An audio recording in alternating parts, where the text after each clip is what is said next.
الحمد لله إن الحمد لله نحمده ونستعينه ونستغفره ونؤمن به ونتوكل عليه ونعوذ بالله من شرور أنفسنا ومن سيئات أعمالنا من يهده الله فلا مضل له ومن يضلل فلا هادي له ونشهد أن لا إله إلا الله وأشهد أن محمدا عبده ورسوله أرسله بالحق بشيرا ونذيرا أما بعد فإن خير الحديث كتاب الله وخير الهدي هدي محمد صلى الله عليه وسلم وشر الأمور محدثاتها وكل محدثة بدعة وكل بدعة ضلالة وكل ضلالة في النار ومن يطع الله ورسوله فقد رشد ومن يعصيهما فإنه لا يضر إلا نفسه. أعوذ بالله من الشيطان الرجيم. بسم الله الرحمن الرحيم. والذين يصلون ما أمر الله به أن يوصل ويخشون ربهم ويخافون سوء العذاب. سب سے پہلے ہر طرح کی تعریف و توصیف، حمد و ثنا، عظمت، کبریائی و بڑائی لائق و زیبا ہے اس اللہ رب العزت کے لیے جس کے فضل و احسان سے ہم نے ایک بار پھر رمضان مبارک کے مہینے کو پا لیا ہے، اور انشاءاللہ اگر اللہ نے آگے اور زندگی ہمیں دی تو یہ پورا رمضان بھی انشاءاللہ ہم گزاریں گے اللہ کی توفیق سے۔ اس کے بعد بے شمار درود و سلام ہو ہمارے پیارے نبی احمد مجتبیٰ محمد مصطفیٰ صلی اللہ علیہ وسلم پر، جس کے ذریعے سے اللہ تبارک و تعالیٰ نے سارے انسانیت کی رشد و ہدایت کا سامان مہیا کروا دیا، اور اللہ کے نبی صلی اللہ علیہ وسلم جسے اللہ تبارک و تعالیٰ نے سارے کائنات کے لیے رحمت للعالمین بنا کر بھیجا ہے۔ محترم حضرات، یہ جو رمضان کا مہینہ ہے، جو آج جس کا پہلا روزہ ہم گزار رہے ہیں، یہ فرضیت تو اس کی ہم نے سنی ہے، اس کے احکام و مسائل کو بھی ہم نے بہت سنا ہے، پچھلے کئی جمعہ سے آپ سنتے بھی آ رہے ہوں گے۔ سمجھنے والی بات یہ ہے کہ یہ ہمارے لیے اللہ تبارک و تعالیٰ کے جانب سے ایک مہمان ہے، چند دنوں کے لیے، 29 یا 30 دن۔ عام طور سے کیا ہوتا ہے، مہمان جتنا اہمیت والا ہوتا ہے اس کی تیاری بھی اتنی ہی بڑی زور و شور کے ساتھ ہوتی ہے، اتنی ہی بڑی اس کے لیے تیاری ہوتی ہے۔ یہاں پر یہ ضروری ہے کہ ہم رمضان کی اہمیت اور اس کی ویلیو کو سمجھیں۔ جب ہم اس چیز کو سمجھیں گے، اور اگر کسی شخص نے اس کو سمجھا ہوگا رمضان کی کیا اہمیت ہے، کیا ویلیو ہے، تو وہ اس کے لیے پوری تیاری کیا ہوگا الحمدللہ، اور وہ اس مہمان مہینے کے ساتھ میں اپنی میزبانی کو کیسے ادا کرنے والا ہوگا، اس کا پورا شیڈیول اس کے پاس ہوگا 30 دنوں کا۔ ایسا موقع اللہ تبارک و تعالیٰ خوش قسمت مسلمانوں ہی کو ہی دیتا ہے۔ ہم بھی بڑے اللہ کے خوش قسمت لوگوں میں سے ہیں جسے اللہ تبارک و تعالیٰ نے ہمیں رمضان کا مہینہ عطا فرمایا، ورنہ کتنے ایسے لوگ تھے جو پچھلے سال رمضان میں موجود تھے ہمارے ساتھ، آج موجود نہیں، کچھ دن پہلے تھے موجود، آج نہیں ہے، وہ دنیا میں ہی نہیں ہے، اللہ ان کی مغفرت فرمائے۔ اگر ہمیں اللہ تبارک و تعالیٰ نے یہ توفیق دی ہے تو اس کا مطلب یہ ہے کہ اللہ تبارک و تعالیٰ نے ہمیں بہت بڑا موقع دیا ہے۔ یہ رمضان کا مہینہ اپنی مغفرتوں کے ساتھ، برکتوں کے ساتھ، رحمتوں کے ساتھ ہم پر سایہ فروز ہو چکا ہے۔ ایک رمضان کا مہینہ ہماری زندگی کو بدلنے کے لیے کافی ہے، دنیا کی بھی اور آخرت کی بھی۔ ایک مرنے علماء لکھتے ہیں، ایک مرنے والے شخص کو اس سے پوچھا جائے تمنا ہو، تم تمنا کرو، تو وہ شخص یہ کہے گا یوم من رمضان، رمضان کا ایک دن اللہ تبارک و تعالیٰ مجھ کو تو واپس دے دے، بس۔ ہماری آخرت کو سدھارنے کے لیے رمضان کا ایک دن بھی کافی ہے۔ ویسے تو ایمان والے جو حضرات ہوتے ہیں ہر لمحہ اپنی آخرت کو سدھارنے کی فکر کرتے رہتے ہیں، لیکن رمضان کی ویلیو میں بتا رہا ہوں کیا اہمیت ہے اس کی۔ اللہ تبارک و تعالیٰ اس رمضان کے ان راتوں میں وَلِلَّهِ عُتَقَاءُ مِنَ النَّارِ، ہر رات میں اللہ تبارک و تعالیٰ کیا ہے جہنم سے لوگوں کو، انسانوں کو آزاد کرتا رہتا ہے۔ اور یہ معاملہ اللہ تبارک و تعالیٰ کا، یہ مغفرت کا، جہنم سے چھٹکارا دلانے کا معاملہ ہر روز ہر رات میں اللہ تبارک و تعالیٰ رمضان کے مہینے میں کرتا ہے۔ تو یہ ہمارے لیے بڑی اہمیت کا حامل ہے، اس کی ویلیو سمجھنا بہت ضروری ہے۔ اب بہت سے ایسے لوگ ہیں جو رمضان کو کیسے گزارتے ہیں اس سے ہمارا مطلب نہیں ہے، ہم کیسے گزار رہے ہیں اس کے بارے میں سوچیے۔ پڑوسی کیسا ہے، فلاں کیسا ہے، فلاں مسلمان کیسے گزار رہے ہیں، یہ سیکنڈ تھنگ ہے۔ پہلے یہ سوچیے کہ ہم رمضان کو کیسے گزاریں گے، ہمارے اس کے اندر کرنے والے کیا کیا اعمال ہیں، اس کے بارے میں بھی ہم نے بہت سا سنا ہے۔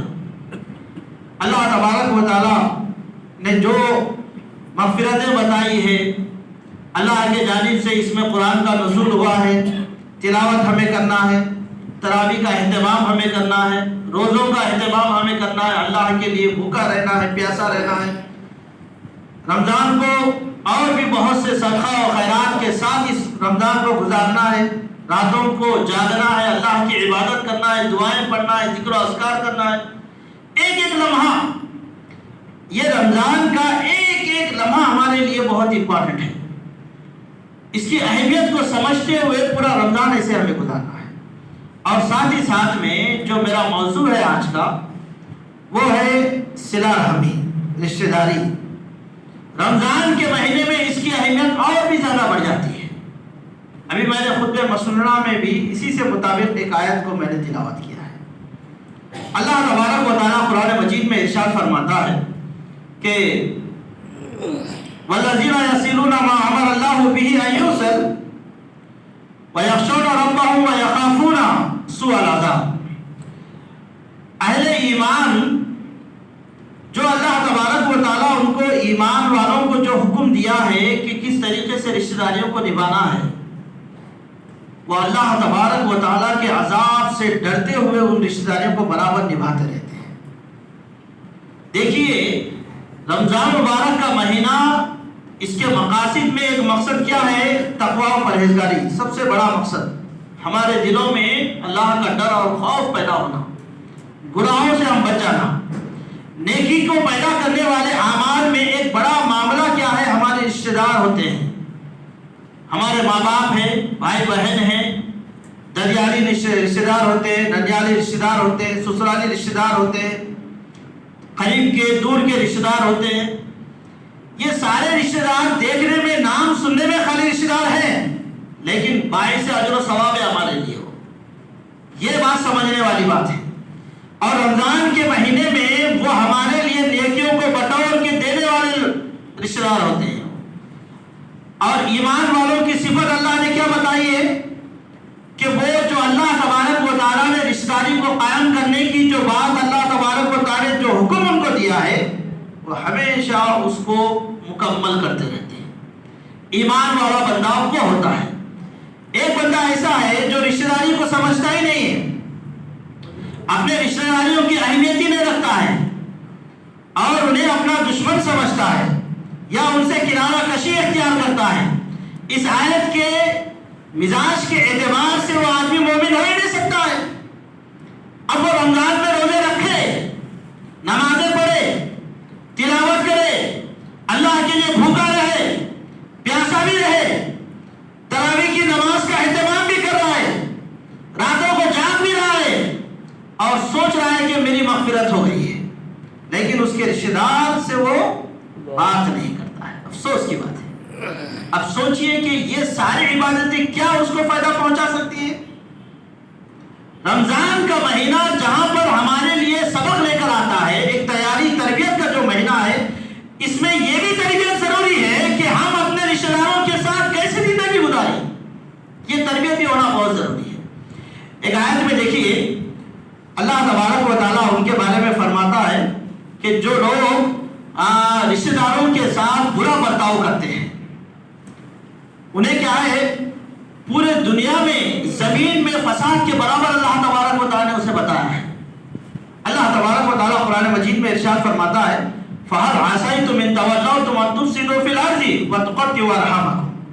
اللہ تبارک اگر تمہیں زمین میں مالدار اور اقتدار دے دیا جائے، اگر آپ مالدار بن جائے یا زمین میں آپ کو اقتدار حکومت مل جائے تو تم کیا کرو گے؟ زمین میں تمہارے جو رشتہ داریاں ہیں اسے توڑ کر زمین میں تم فساد برپا کر دو گے۔ کتنے ہمارے مالدار حضرات ایسے ہوتے ہیں، ان کے پاس اللہ نے دولت دی ہے، ثروت سے نوازا ہے، انہیں بہت کچھ ان کے آرام و آسائش سے ان کو اللہ تعالیٰ نے نوازا ہے، لیکن دیکھیے دلوں میں کچی ہے، دلوں میں کیا ہے، بغض رہتا ہے، اپنے رشتہ داریوں سے دور، بھائی اس سے میرے کو کیا فرق، کوئی فرق پڑنے والا نہیں ہے، اس سے ملے تو ہماری ویلو گھٹ جاتی، عزت میں کمی ہو جاتی، میں کار سے اترنے والا یا سائیکل سے چلنے والا، کیسا ہمارا نہیں جم رہا، یہ آدمی قرضوں میں مبتلا ہے، اس سے ہٹو دور سے، یہ آدمی بیمار ہے، اس کے گھر کو نہیں جانا۔ رشتہ داریوں میں ایسی چیزیں ہمارے ماحول میں، سوسائٹی میں، بعض گھرانوں میں، سب نہیں، کچھ لوگ اس کا اہتمام کرتے بھی ہیں، اور بہت سے ہماری سوسائٹی کے گھرانوں میں ایسی چیزیں موجود ہیں۔ پھر ہم کہتے ہیں اپنے آپ کو مسلمان، اسلام والے، نمازی ہیں، روزے بھی رکھتے ہیں، ہم قرآن کی تلاوت بھی کرتے ہیں، لیکن اپنے رشتہ دار کے ساتھ دیکھو ہمارا معاملہ کیسا ہے۔ یہ آدمی دو راستوں پہ چلنے والا ہے، ایک اپنے آپ کو اسلام کا راستہ بتا رہا ہے، دوسرا یہ دشمنی دل سے کیا ہے، وہ اپنے رشتہ داروں کے ساتھ مخلص نہیں ہے، نفاق کی علامتیں اس کے اندر پائی جاتی ہیں۔ تو ایسا نہیں ہونا چاہیے، رشتہ داری کی اہمیت کو سمجھنا چاہیے ہمیں کہ رشتہ داری کو کیسے نبھانا ہے ہمیں۔ ابھی دیکھیے اللہ تبارک و تعالیٰ نے ان کے بارے میں ارشاد فرمایا جو لوگ رشتہ داریوں کو توڑ دیتے ہیں، اولئک الذین لعنہم اللہ، ایسے لوگ ہیں انہی کے اوپر اللہ تبارک و تعالیٰ کی لعنت ہوتی ہے۔ کتنی بڑی بات ہے، ایک آدمی کے اوپر اللہ کی لعنت کو وہ اپنے اوپر لے رہا ہے۔ رشتہ دار موجود ہے، رشتہ داروں کے ساتھ اپنی زندگی جو اس کی گزر رہی ہے، ان کے ساتھ حسد میں، گھمنڈ میں، ان سے کنارہ کشی اختیار کر کے وہ زندگی گزار رہا ہے، اللہ کی لعنت کو اپنے اوپر لا رہا ہے، اللہ کی لعنت کو اپنے اوپر لا رہا ہے۔ تو یہ ایسا نہیں ہونا چاہیے۔ تو یہ بہت ہی آپ کو معلوم ہے، ایک بار اللہ کے نبی صلی اللہ علیہ وسلم دشمن، مسلمان رشتہ دار ہے تو مسلمان ہے، دشمن بھی ہے تو کیسا طریقہ رہتا، دیکھو اللہ کے نبی صلی اللہ علیہ وسلم۔ حضرت ابو سفیان کا نام سنے، پہلے یہ کافر تھے، جب اللہ کے نبی صلی اللہ علیہ وسلم کو تکلیف دی جا رہی تو اللہ کے نبی صلی اللہ علیہ وسلم نے بددعا کی مشرکین مکہ کے لیے، قحط سالی ہو گئی، وہاں پر قحط سالی پیدا ہو گئی۔ اس کے بعد جب قحط سالی کا معاملہ بڑھتا گیا اور ان کے برداشت کے باہر ہو گیا، حضرت ابو سفیان ابھی مسلمان نہیں بنے تھے، اللہ کے نبی صلی اللہ علیہ وسلم کے پاس آئے اور آ کر کہا اللہ کے نبی صلی اللہ علیہ وسلم آپ کو واسطہ ہے، اسألک باللہ وبالرحم، میں آپ کو پہلے اللہ کا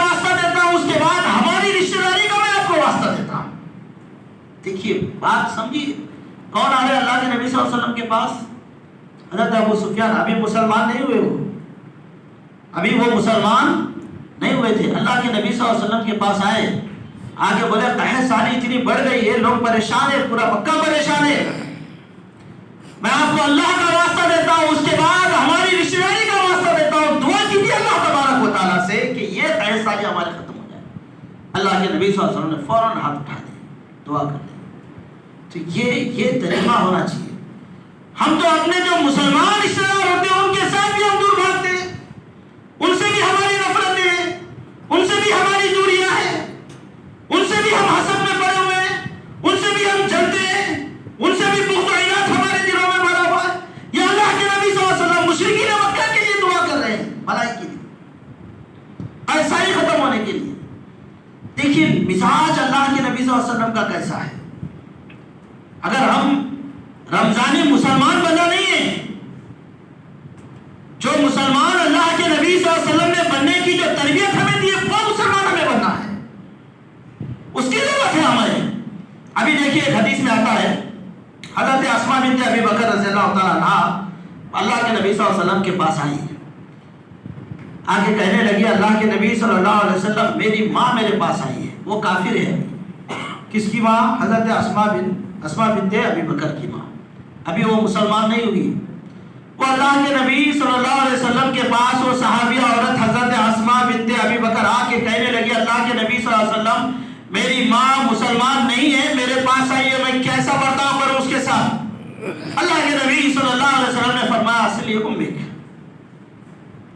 تمہاری ماں کے ساتھ رشتہ داری کو نبھاؤ، اچھا سلوک کرو ان کے ساتھ، اس رشتہ داری کو اپنے ماں کے ساتھ قائم رکھو. کون ہے وہ؟ کافر ہے ابھی، لیکن حکم دے رہے اللہ کے نبی صلی اللہ علیہ وسلم اس کے ساتھ اچھا رہے. یہ طریقہ اللہ کے نبی صلی اللہ علیہ وسلم نے بتایا ہے. اور آپ کو معلوم ہے صلہ رحمی کے جو تقاضے ہوتے ہیں اس میں بہت اہم چیز ہے یہ. اس چیز کو سمجھنا، اگر ہم ایمان والے ہیں، ہم چاہتے ہیں کہ ہم جنت میں چلے جائیں، تو اور سلامتی کے ساتھ اگر ہم جنت میں جانا چاہتے ہیں تو ہمیں چاہیے کہ جو رشتہ داروں کے جو تقاضے ہیں اس کو ہم ہمیشہ مکمل کرتے ہوئے چلیں، چاہے وہ رمضان ہو یا غیر رمضان. لیکن اس کا یہ تقاضے کمپلسری ہمیں کمپلیٹ کرتے ہی رہنا چاہیے. جس میں سے ایک تقاضا کیا ہے؟ دیکھیے ہمیشہ ایک دوسرے کے پاس آتے جاتے رہنا چاہیے. آج کتنا مصروف زمانہ ہے، ٹائم نہیں ہے ہمارے پاس.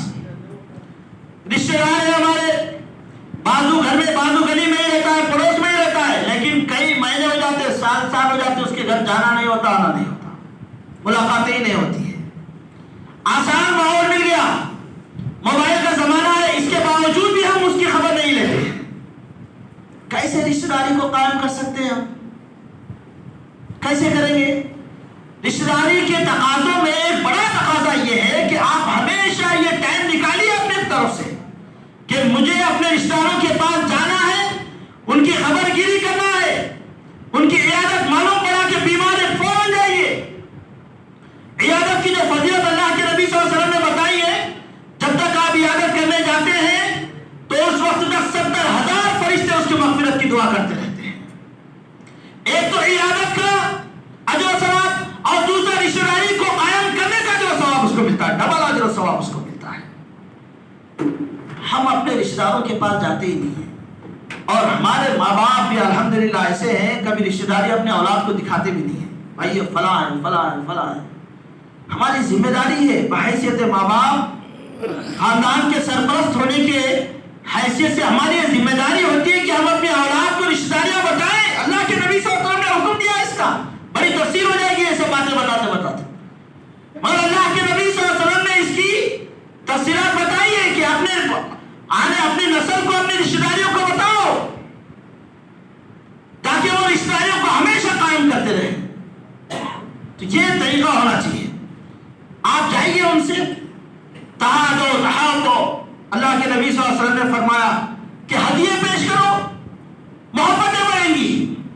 ایک آدمی ایسا ہے جو آدمی میں اس سے کیوں اس کو ہدیہ دوں، وہ دشمن ہے ہمارا، وہ مجھ سے جلتا ہے، اس نے میری زمین غصب کر لی، وہ میرے سے کیا ہے خطا کنارہ کشی اختیار کی، مت سوچو، پہلے رشتہ داری کو قائم کرو، اس سے پہلے اس سے رشتہ داری کو قائم کرو، اللہ کے نبی صلی اللہ علیہ وسلم کے اس حکم کو عمل میں لائیے آپ پہلے۔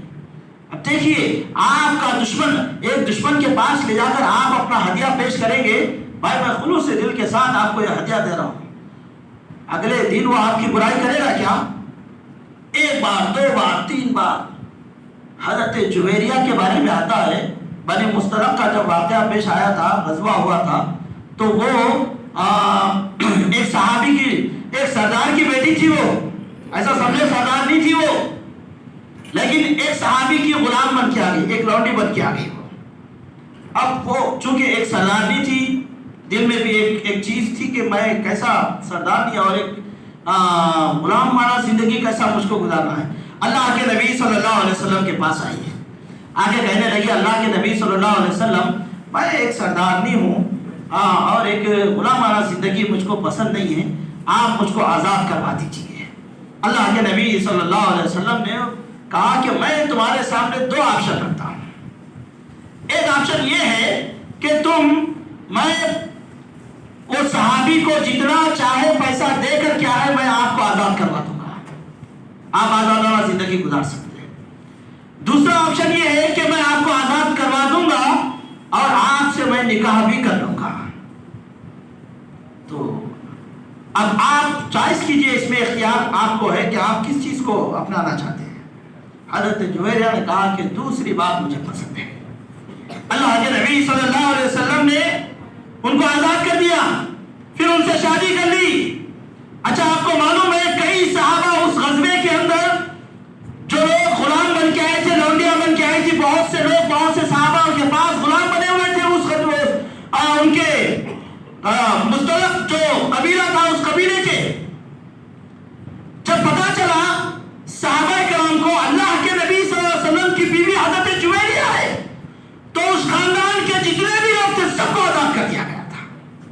کیا ہے دیکھیے کیسا ماحول ہے، آج ہماری تربیت کیسا ہے، ہمارا ماحول کیسا ہے، ہماری سوسائٹی کیسی ہے، ہم کیسے رشتہ دار بنے ہوئے ہیں، بحیثیت باپ کیسا ہے، بحیثیت ماں ہم کیسے ہیں، بحیثیت باپ کیسے، خالو کیسے، پھوپھا کیسے، پھوپھی کی حیثیت سے ہمارے کیا ذمہ داریاں ہوتی ہے، کیسے ہم کو رشتہ داریاں نبھانا ہے، پتہ ہی نہیں ہے۔ افسوس کی بات ہے، ایسا بالکل نہیں ہونا چاہیے۔ اللہ کے نبی صلی اللہ، اچھا اور خاص رمضان کے مناسبت سے یہ میں بات کر رہا ہوں، اگر رشتہ دار آپ کے غریب ہوں، اگر آپ کے غریب ہوں تو سب سے پہلے آپ کے مال کے مستحق آپ کے رشتہ دار ہیں۔ ایک آدمی مالدار ہے، دنیا میں صدقہ کر رہا ہے، پوری دنیا میں صدقہ کر رہا ہے، افسوس کا مقام یہ ہوتا ہے کہ اپنے رشتہ دار کو چھوڑ دیتا ہے۔ بیچارہ رشتہ دار غریب ہے، قرضوں میں مبتلا ہے، ابھی دیکھو کورونا آ کے چلا گیا، سارے لوگوں کے بزنس خراب ہو گئے، کئی لوگ ہاسپٹل تک جا کر موت کا منہ دیکھ کے واپس آ گئے۔ اللہ کا شکر ہے کہ زندہ ہے ابھی، لیکن بیچارے غریب ہیں، کھانے کے لیے ان کے پاس کھانا نہیں، خرچ کرنے کے لیے پیسے نہیں، دوا خریدنے کے لیے مال نہیں ان کے پاس، دوائی اپنی نہیں کروا سکتے۔ ہمارے رشتہ دار ایسے، ہماری ذمہ داری کیا ہے؟ پہلے اللہ کے نبی صلی اللہ علیہ وسلم کی ایک روایت ہے، صحیح روایت میں اللہ کے نبی صلی اللہ علیہ وسلم فرماتے ہیں تمہاری مال کا سب سے زیادہ حقدار کیا ہے؟ وہ غریب رشتہ دار ہے تمہارا۔ کیوں بولو؟ اس سے دو اجر ملیں گے، اگر آپ صدقہ کریں گے عام آدمی کو تو وہ صدقہ عام آدمی کے لیے ایک اجر و ثواب لے کر آئے گا، لیکن آپ وہی صدقہ اپنے رشتہ داروں کو کرو گے تو وہ ایک تو کیا ہے صدقے کا اجر و ثواب بھی لائے گا، اور دوسرا جو آپ نے رشتہ داری کو قائم رکھا اس غریب کے ساتھ اس کا بھی دوسرا اور ڈبل اجر و ثواب آپ کو اس کا ملے گا، دونوں اجر و ثواب ملیں گے اس کے ہمیں۔ یہ رمضان کا مہینہ ایسے بیچارے غریب رشتہ داروں کی طرف توجہ دینے کا مہینہ ہوتا ہے، تو ہمیں چاہیے کہ ہم یہ سب چیزوں کو اہتمام کریں اور اس کے بارے میں سوچیں۔ رمضان کا مہینہ ایسے گزارنے کے لیے نہیں ہے میرے بھائیوں، رمضان میں کیا ہے جتنی عبادتیں ہمیں کرنی ہے، جتنی مغفرتیں ہماری کروانی ہے، برکتوں کو حاصل کرنا ہے، رحمتوں کو لینا ہے، وہیں پر رشتہ داروں کا بھی ہمیں خیال کرنا ہے۔ ہمارے مال میں ہمارے سلوک حسن سلوک کے وہ حقدار ہیں، ان کے ساتھ اچھا برتاؤ کیجیے، ان کے ساتھ اچھا رہیے، اپنے مالوں میں ان کا حق رکھیے آپ، یہ بہت ضروری ہے۔ اللہ تبارک و تعالیٰ سے دعا ہے اللہ تبارک و تعالیٰ ہمیں حق کے ساتھ زندگی گزارنے کی توفیق عطا فرمائے، رمضان کے مہینے کو بہتر سے بہتر بنا کر زندگی گزارنے کی توفیق بنائے، رحمتوں اور مغفرتوں کو حاصل کرنے کی توفیق عطا فرمائے، اور اللہ تبارک و تعالیٰ اس کے ذریعے سے ہماری بخشش کروا دے اور ہمیں جنت میں اعلیٰ مقام نصیب فرما۔ محترم حضرات،